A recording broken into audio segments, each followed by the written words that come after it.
The cost of waiting. The illusion of perfection seems to be in the minds of every human being. And what allows somebody to not wait and actually move forward is the fact that they understand that perfection doesn't exist. And I'm sure you understand that. Everyone understands perfection doesn't exist. But when it comes to applying action in whatever field or project you are trying to start or pursue or continue to grow, we all strive for perfection. But when you understand that perfection doesn't exist, then it doesn't become a barrier or hurdle in order to continue growing or pursuing whatever it is that you're looking to push forward on. Something will always not happen the way you expect. We, as human beings, can plan as best as we can to do whatever it is that we want to do. But always there seems to be something that comes up that we didn't choose to come up or we didn't foresee. And this is a perfect example of perfection not being in its place, no matter how much we plan for it. And when you accept that, then you understand to plan is something to be organized and be efficient about, but to be perfect is not something that you can prepare for, and to just accept it. That acceptance is what allows you to move forward. And this is the foundation of action. There is no such thing as perfection. So when you allow your mind to understand and place that as the foundation to whatever it is or however you want to grow, then you escape the dilemma of waiting. And then a lot of people, obviously, including myself in the past, we always, what is the cost? I may need more money to start or whatever. And this isn't about money. It's never been about money. You have to be realistic with whatever it is that you're doing. If money is an object to actually start something, then you need to really look at your plans if you don't have the funds, or share your plans with somebody that believes in you, that they can see an opportunity to help join you on whatever venture it is. Because if you have to look at money, then that means you are prioritizing funds over your will and desire to start. And again, this isn't about pointing fingers to anybody, but I'm going to point fingers at myself instead. There's been plenty of times where I overlooked my will and desire and used money as the substitute, as the excuse of why I wouldn't start something. And it was only apparent after the fact that I had funds available that I realized that the will and desire is what pushed me forward, not necessarily the funds. Yes, funds help accelerate those things, but to start, to grow, will and desire is all you need. Will, desire, and discipline and commitment, all these things are free. And if you don't use those, then you're doing a detriment to your own value. That means you don't believe in yourself and you're prioritizing something as an excuse because of your non-belief in yourself. And this is why a lot of people stay stuck or stay fearful about choosing to go in one direction and the direction that they want to go in, as opposed to just staying wherever they are. And this is in every arena of life, business, personal, etc. And learning comes from doing. When we venture to do anything, we want to learn. The majority of us. Some people just jump into it and learn on the spot. But the majority of us want to learn and understand more before we actually start. But when you understand, the understanding of learning is in the doing. And that is what is the I would say that one of the most important things about the cost of waiting is that you can learn as much as you want, but if you don't apply action to those learning, to that knowledge base that you're learning, then it just stays, you stay in the same position. That knowledge is great, but if you do nothing with it and don't apply action, then there is no growth. There is no path forward. You are still stagnant. The art of perfection is in the imperfection. This episode, I wrote it down, and I'm obviously, I don't know if you're watching this, I'm constantly looking down and looking at my bullet points, but I'm not striving for perfection. I know I'm going to be imperfect. It's not about doing my best. I'm always striving to be better, and don't accept my best in the moment as being stagnant of where I am now, tomorrow, next week, next month.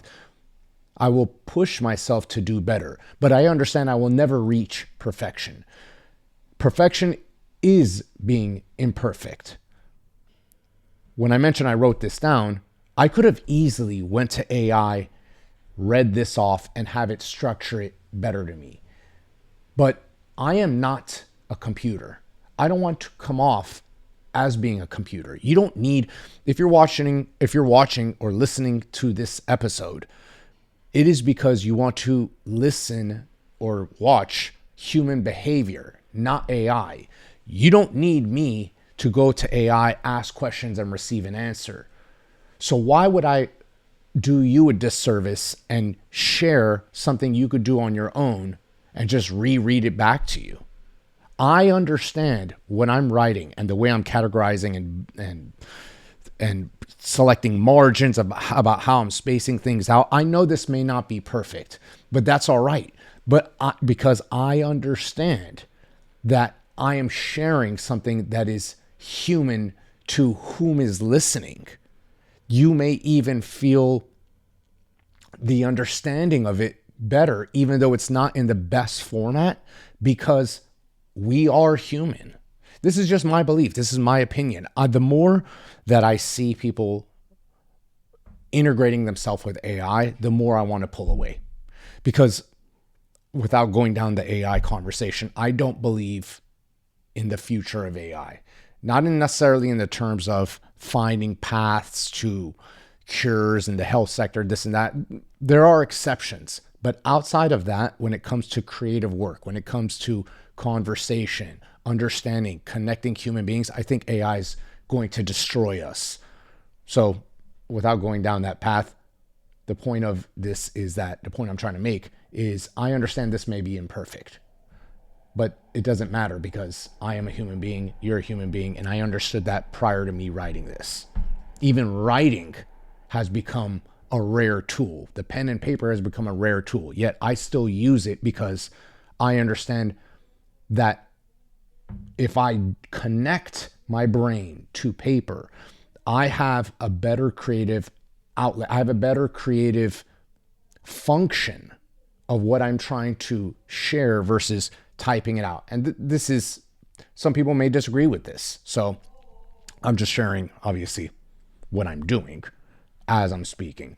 And the same thing, it's not just writing. It's not just recording.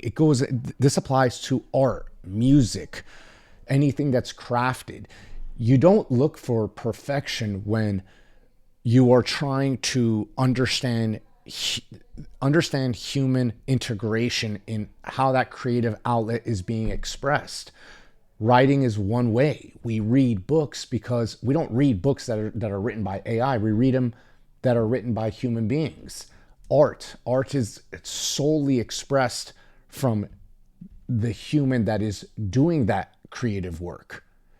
What makes it perfect to us is the imperfection and the translation that the other human being was trying to express and share.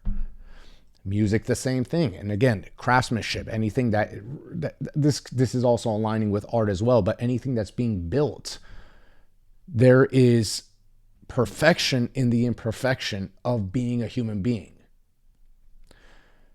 What is knowledge without sharing it? in the episode one, I talked about the fact that we are trying always to find purpose and fulfillment. And in my belief, I believe it, a lot of people believe in this as well. There is purpose and fulfillment. The pinnacle of it is sharing and helping others. And so to know something in this life becomes beneficial when it is applied to life. To know something in this life becomes beneficial when it is applied to life. But what is life without life? What is the point of knowing something, learning something,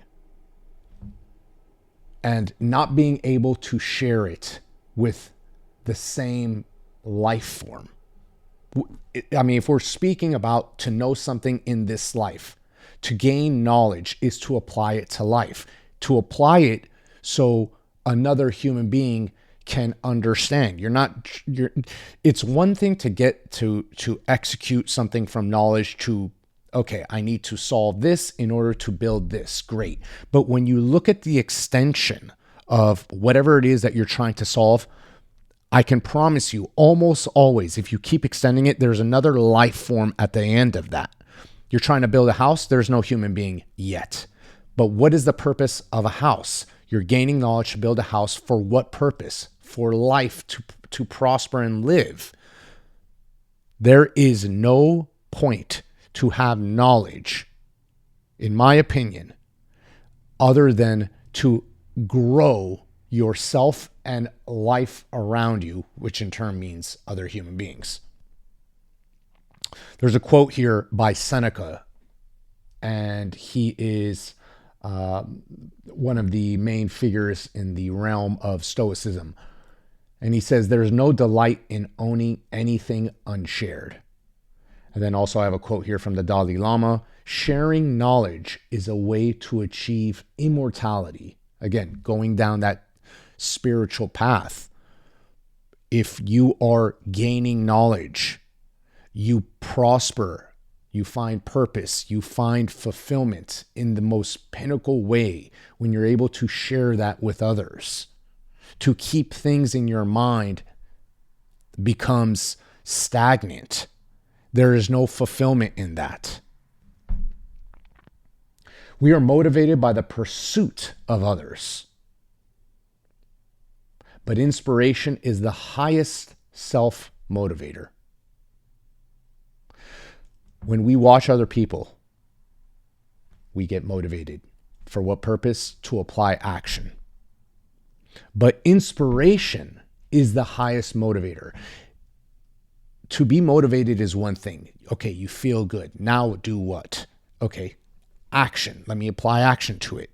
When you apply action and you can inspire another human being, that is the highest level of self-motivation. That is the fulfillment.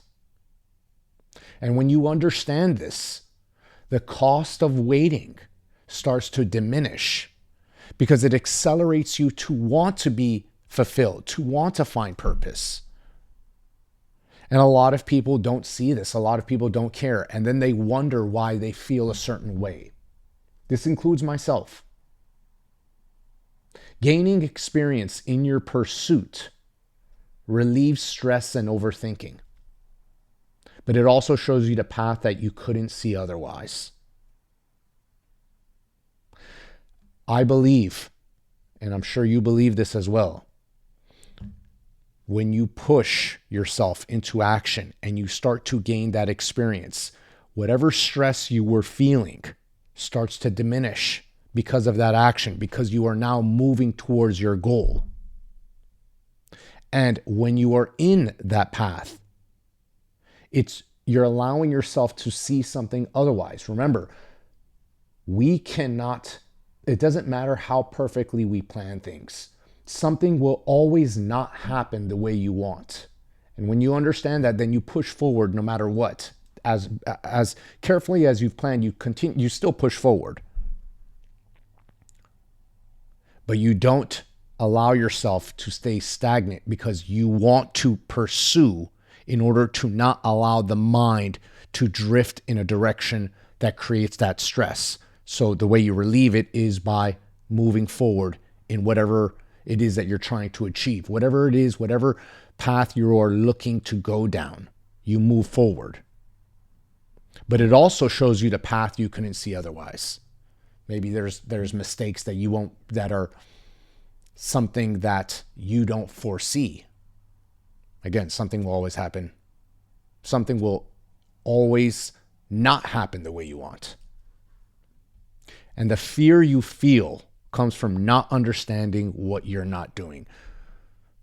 There is something in fear that prevents the majority of human beings from not moving forward. And fear is just a creation of the mind. It's self-protection. But you eliminate that when you actually do. And if you don't do, that fear is never diminished and it starts to bubble. The mind is very interesting because no matter what you do to try to relieve stress, to try to relieve anxiety, the cost of waiting, the cost of not doing only increases those things. And then when you understand to eliminate fears, to apply action, then you immediately understand to escape this self-protection that is always there, which is great, but it can also hinder you from growing and from pursuing what you really want, purpose and fulfillment, which only comes from applying action and learning and gaining that experience yourself first. And your freedom is all you need to begin. There's a quote from Braveheart where he says on the battlefield, talking to his men, and before they go into this war, he says, "What will you do without freedom?" This is very cliche for me to say, but we need this reminder because freedom is something that is always there, yet stops us because of our own mindset. And we make excuses and we layer all these things. The cost of waiting diminishes our freedom, diminishes your freedom. The beginning is the start of purpose. When you look for purpose, when you look for fulfillment, when you're trying to achieve, you just start and you learn as you go. Take that knowledge, apply it. You may fumble, but that experience will allow you to see the path more clearly. Not only does it relieve your mind, but you start to achieve fulfillment. You start to self-motivate yourself. And then gaining that experience when you're able to share with others, you achieve the pinnacle of purpose and fulfillment. Thanks for listening. Until next time.